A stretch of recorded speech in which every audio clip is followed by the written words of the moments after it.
বিসমিল্লাহির রহমানির রহিম। প্রিয় দেশবাসী, আসসালামু আলাইকুম। রক্তস্নাত জুলাই আগস্ট 1 বছর পর আমাদের মাঝে ফিরে এসেছে।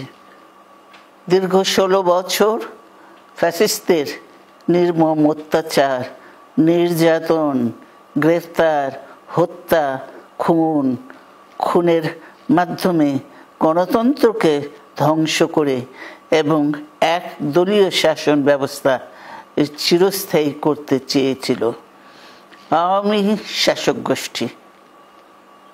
ছাত্র জনতার সম্মিলিত অভ্যুত্থানের মধ্যে দিয়ে ফ্যাসিবাদদের পতন ঘটেছে। সুযোগ সৃষ্টি হয়েছে নতুন করে বাংলাদেশকে গড়বার। এই আন্দোলনে যারা শহীদ হয়েছেন তাদের জানাচ্ছি আন্তরিক শ্রদ্ধা, আহতদের সমবেদনা। তাদের এই আত্মত্যাগ জাতি চিরকাল মনে রাখবে। গুম, খুন, বিচার বহির্ভূত হত্যার শিকার যারা হয়েছেন তাদের তালিকা প্রস্তুত করতে হবে। দ্রুত বিচারের ব্যবস্থা ও রাষ্ট্রীয় স্বীকৃতি নিশ্চিত করতে হবে। প্রতিটি পরিবারের সম্মানজনক পুনর্বাসন ও নিরাপদ ভবিষ্যৎ নিশ্চিত করতে হবে। প্রিয় দেশবাসী, আমাদের সামনে যে সুযোগ সৃষ্টি হয়েছে নতুন করে গণতান্ত্রিক ব্যবস্থাকে প্রাতিষ্ঠানিক রূপ দেওয়ার, তা আমাদের দ্রুত সম্পন্ন করতে হবে।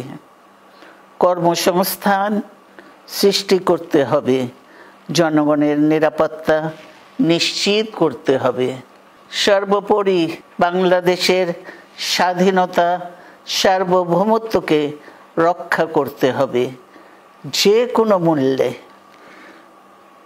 বীরের এই রক্তস্রোত, মায়ের অশ্রুধারা যেন বৃথা না যায় তা নিশ্চিত করতে হবে। ঐক্য বজায় রাখতে হবে। আসুন আমরা সবাই মিলে শহীদ জিয়ার স্বপ্নকে বাস্তবায়িত করি কোটি মানুষের নতুন বাংলাদেশের নির্মাণের স্বপ্নকে। আল্লাহ হাফেজ। বাংলাদেশ জিন্দাবাদ।